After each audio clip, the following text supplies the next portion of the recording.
മൂന്നാം ക്ലാസ്സിലെ ദുറൂസുൽ ഇഹ്സാനിലെ 5ാമത്തെ പാഠം 5 സ്വഭാവത്തിലാണ് സൗന്ദര്യം. നമുക്ക് പാഠം നോക്കാം. അള്ളാഹുവും ജനങ്ങളും ഏറെ ഇഷ്ടപ്പെടുന്നു. അന്ത്യദിനത്തിൽ നന്മയും തിന്മയും തൂക്കുന്ന തുലാസിൽ ഏറ്റവും ഭാരം അനുഭവപ്പെടുന്നു. അങ്ങനെയുള്ള നന്മ ഏതാണെന്ന് നിങ്ങൾക്ക് അറിയാമോ? അള്ളാഹുവും ജനങ്ങളും ഏറെ ഇഷ്ടപ്പെടുന്നു. അന്ത്യദിനത്തിൽ നന്മയും തിന്മയും തൂക്കുന്ന തുലാസിൽ ഏറ്റവും ഭാരം അനുഭവപ്പെടുന്നു. അങ്ങനെയുള്ള നന്മ ഏതാണെന്ന് നിങ്ങൾക്കറിയാമോ? അതാണ് സൽ സ്വഭാവം. ആ നന്മയാണ് സൽ സ്വഭാവം. സൃഷ്ടികളിൽ ഏറ്റവും നല്ല സ്വഭാവമുള്ളവർ നബി സല്ലല്ലാഹു അലൈഹി വസല്ലമ തങ്ങളാണ്. സൃഷ്ടികളിൽ അല്ലാഹു തആല സൃഷ്ടിച്ചതിൽ ഏറ്റവും നല്ല സ്വഭാവമുള്ളവർ നബി സല്ലല്ലാഹു അലൈഹി വസല്ലമ തങ്ങളാണ്. നല്ല വാക്കുകൾക്കും പ്രവൃത്തികൾക്കും പ്രേരകമാകുന്ന മാനസികമായ അവസ്ഥയാണ് സൽ സ്വഭാവം. എന്താണ് സൽ സ്വഭാവം? നല്ല വാക്കുകൾക്കും പ്രവൃത്തികൾക്കും പ്രേരകമാകുന്ന മാനസികമായ അവസ്ഥയാണ് സൽ സ്വഭാവം. സൽ സ്വഭാവത്തിന്റെ ചില ലക്ഷണങ്ങൾ.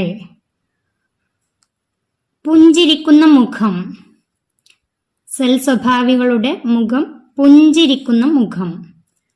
ആരും ഇഷ്ടപ്പെടുന്ന സംസാരം. മറ്റുള്ളവരുടെ കുറ്റം പറയാതെ ആരോടും ദേഷ്യപ്പെടാതെ ഉള്ള സംസാരം. അർഹിക്കുന്നവർക്ക് നൽകുന്ന ആദരവ്. അർഹതയുള്ളവരെ ആദരിക്കണം. നന്ദി പ്രകടിപ്പിക്കാനുള്ള മനസ്സ്.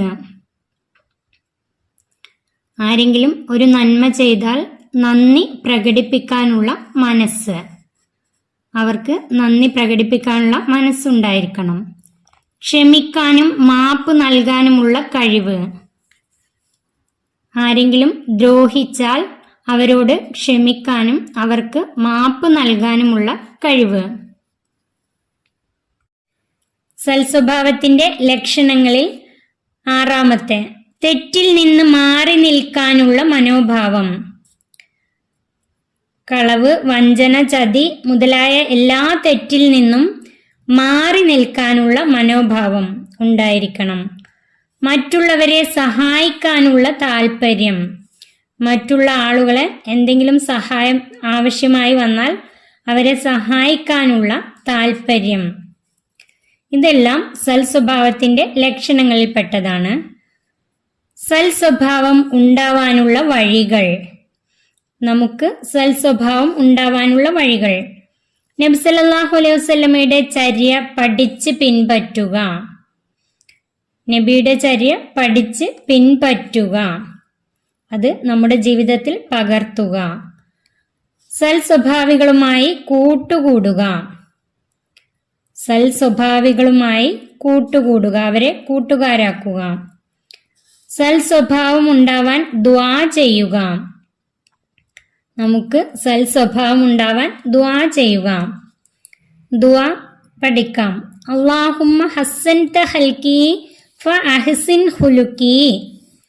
നമ്മൾ ദുആ ചെയ്യേണ്ടത് അല്ലാഹുമ്മ ഹസ്സൻത ഖൽഖി ഫഅഹ്സിൻ ഖുലുഖി എന്ന് നബി സല്ലല്ലാഹു അലൈഹി വസല്ലമ ചെയ്ത ദുആ നമ്മൾ ചെയ്തുകൊണ്ടിരിക്കണം. ഇതിന്റെ അർത്ഥം, അള്ളാഹുവെ, എന്റെ സൃഷ്ടിപ്പിനെ നീ നന്നാക്കിയതുപോലെ എന്റെ സ്വഭാവത്തെയും നീ നന്നാക്കണമേ. ഇതിന്റെ അർത്ഥം നിങ്ങൾക്ക് പഠിക്കാനില്ല, പക്ഷേ ഈ ദുആ പഠിക്കണം. അല്ലാഹുമ്മ ഹസ്സൻത ഖൽഖി ഫഅഹ്സിൻ ഖുലുഖി. നബി സല്ലല്ലാഹു അലൈഹി വസല്ലമ ചെയ്ത ദുആ ആണിത്. സൃഷ്ടികളിൽ ഏറ്റവും നല്ല സ്വഭാവമുള്ളവർ നബി സല്ലല്ലാഹു അലൈഹി വസല്ലമയാണ്. എന്നിട്ടും നബി തങ്ങൾ ഈ ദുആ ചെയ്യാറുണ്ടായിരുന്നു. അല്ലാഹുവേ, എന്റെ സൃഷ്ടിപ്പിനെ നീ നന്നാക്കിയതുപോലെ എന്റെ സ്വഭാവത്തെയും നീ നന്നാക്കണമേ എന്ന് നബി തങ്ങൾ ദുആ ചെയ്യാറുണ്ടായിരുന്നു. അല്ലാഹുമ്മ ഹസ്സൻത ഖൽഖി ഫഅഹ്സിൻ ഖുലുഖി. ഇനി നമുക്ക് ഈ പാഠത്തിന്റെ തദ്രീബാത്ത് നോക്കാം. അതിൽ 1ാമത്തെ, ഉത്തരം പറയാം. 1. സൽ സ്വഭാവം എന്നാൽ എന്ത്? സൽ സ്വഭാവം എന്നാൽ എന്ത്? അതിന്റെ ഉത്തരം, നല്ല വാക്കുകൾക്കും പ്രവൃത്തികൾക്കും പ്രേരകമാകുന്ന മാനസികമായ അവസ്ഥയാണ് സൽ സ്വഭാവം. രണ്ടാമത്തെ ചോദ്യം നോക്കൂ. സൃഷ്ടികളിൽ ഏറ്റവും നല്ല സ്വഭാവി ആരാകുന്നു? ഉത്തരം നബി സല്ലല്ലാഹു അലൈഹി വസല്ലമ തങ്ങളാണ്. സൃഷ്ടികളിൽ ഏറ്റവും നല്ല സ്വഭാവി നബി സല്ലല്ലാഹു അലൈഹി വസല്ലമ തങ്ങളാണ്. മൂന്നാമത്തെ, നന്മ തിന്മ തൂക്കുന്ന തുലാസിൽ ഏറ്റവും ഭാരം തൂങ്ങുന്ന നന്മ ഏത്? ഉത്തരം സൽസ്വഭാവം. സൽസ്വഭാവം. നാലാമത്തെ ചോദ്യം, സൽസ്വഭാവത്തിന്റെ ലക്ഷണങ്ങൾ ഏതെല്ലാം? അതിന്റെ ഉത്തരം പുഞ്ചിരിക്കുന്ന മുഖം, ആരും ഇഷ്ടപ്പെടുന്ന സംസാരം, അർഹിക്കുന്നവർക്ക് നൽകുന്ന ആദരവ്, നന്ദി പ്രകടിപ്പിക്കാനുള്ള മനസ്സ്, ക്ഷമിക്കാനും മാപ്പ് നൽകാനുമുള്ള കഴിവ്, തെറ്റിൽ നിന്ന് മാറി നിൽക്കാനുള്ള മനോഭാവം, മറ്റുള്ളവരെ സഹായിക്കാനുള്ള താല്പര്യം. ഇതാണ് എഴുതേണ്ടത്. അഞ്ചാമത്തെ ചോദ്യം നോക്കൂ. സൽസ്വഭാവം ഉണ്ടാവാനുള്ള വഴികൾ ഏതെല്ലാം? അതിന്റെ ഉത്തരം നബി സല്ലല്ലാഹു അലൈഹി വസല്ലമയുടെ ചര്യ പഠിച്ച് പിൻപറ്റുക, സൽസ്വഭാവികളുമായി കൂട്ടുകൂടുക, സൽസ്വഭാവം ഉണ്ടാവാൻ ദുആ ചെയ്യുക. വിലയിരുത്താം. ഞാൻ സൽസ്വഭാവിയാവാൻ താഴെ പറയുന്ന കാര്യങ്ങൾ ശീലമാക്കിയിട്ടുണ്ട്. എന്തൊക്കെയാണ് ശീലമാക്കിയത്? അതിന്റെ ഉത്തരം നബി സല്ലല്ലാഹു അലൈഹി വസല്ലമയുടെ ചര്യ പഠിച്ച് പിൻപറ്റുക, സൽസ്വഭാവികളുമായി കൂട്ടുകൂടുക, സൽസ്വഭാവം ഉണ്ടാവാൻ ദുആ ചെയ്യുക. അതിലെ അടുത്ത ചോദ്യം, നന്മ പകർത്താം. നിങ്ങളുടെ സ്നേഹിതനിൽ കണ്ട നല്ല ശീലങ്ങൾ. എന്തൊക്കെ നല്ല ശീലങ്ങളാണ് നിങ്ങളുടെ കൂട്ടുകാരനിൽ കണ്ടത്? അത് ഇവിടെ എഴുതാം.